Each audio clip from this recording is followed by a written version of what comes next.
Väljundplokid.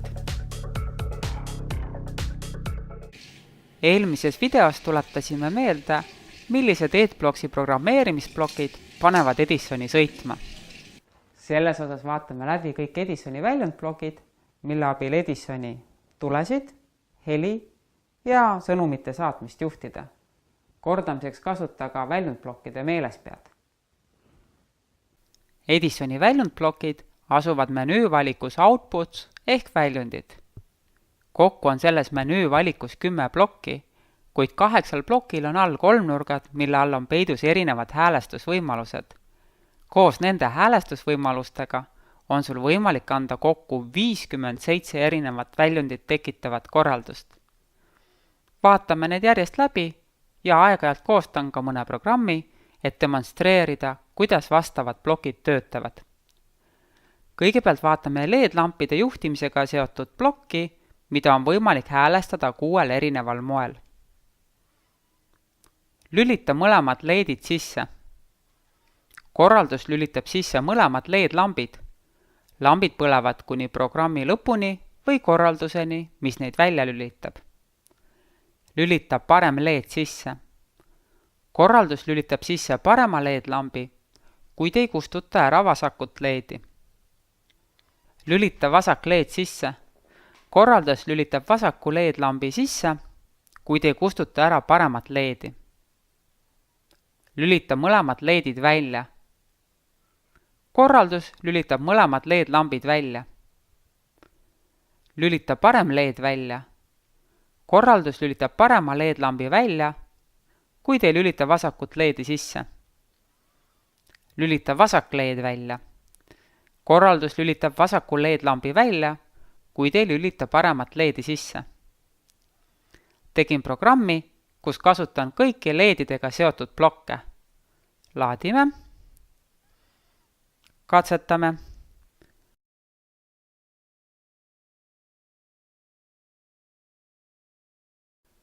Nüüd on kord heli tekitamisega seotud plokkide käes. Kui on vaja lihtsalt tähelepanu tõmmata, on kõige lihtsam kasutada piiksu. Piiks. Teeb ühe korra piiksu, mis kestab 0,05 sekundit. Nootidega on seotud 7 erinevat häälestatavat programmiplokki. Edisonile muusikat tehes on võimalik kasutada noote, alustades väikesest B-st kuni suure C-ni. Kõigepealt tuleb valida plokk, mis määrab noodi pikkuse ja siis seadistada see vastavaks noodiks. Alustame täisnootidest. Panin nad siia kõik järjest ülevalt alla. Laadime.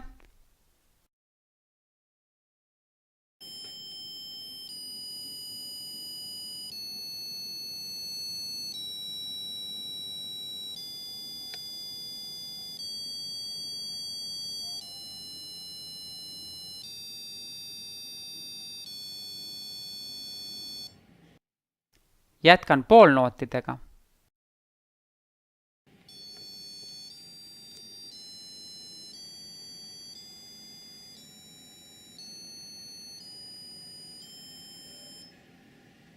Nüüd neljandiknootide juurde.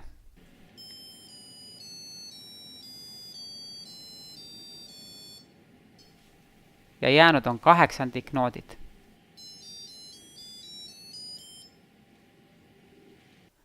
Pauside jaoks on oma plokk, kus saab samamoodi nagu nootidelgi häälestada selle pikkuse.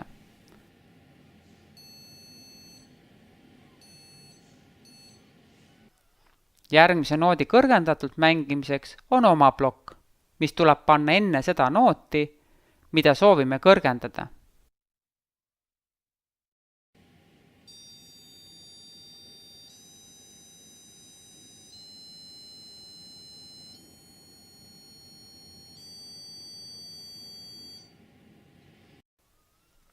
Muusika tempo muutmiseks on oma plokk, kus saab seadistada 3 erinevat kiirust. Tempo muutmine toimib samal põhimõttel nagu sõitmiskiiruse muutmisega. Plokk tuleb paigutada kõige algusesse ja selle mõju kehtib kuni programmi lõpuni või kuni järgmise tempot muutva plokini. Vaikimisi on tempo keskmine. Viimane plokk on infrapunasõnumi saatmine, mille abil üks Edison teisega suhtleb. Välja saab saata 6 erinevat sõnumit. Sõnum tähendab, et edastatakse ainult tunnus ehk kindlat värvi ümbrik ja see, mida vastuvõtja sellist sõnumit saades pihta hakkab, sõltub sellest, mis korraldused on kirjutatud vastuvõtva roboti programmi. Väljasaatva roboti sõnum mõjub kõikidele läheduses viibivatele robotitele, kus on käivitatud programm, mis ootab vastava sõnumi vastuvõtmist. Sõnumite koostamise korraldused oskab vastu võtta programm, kus on plokk, mis ootab, kuni vastav sõnum saabub, või mis käivitab sündmuse, kui vastav sõnum saabub. Koostasin saatjale programmi, mis saadab sõltuvalt saadud sisendist erinevat värvi sõnumi.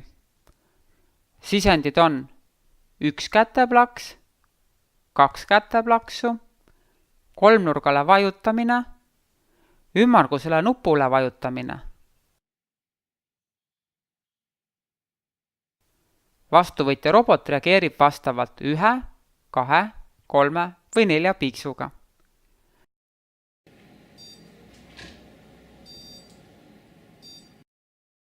Nüüd on sinu kord.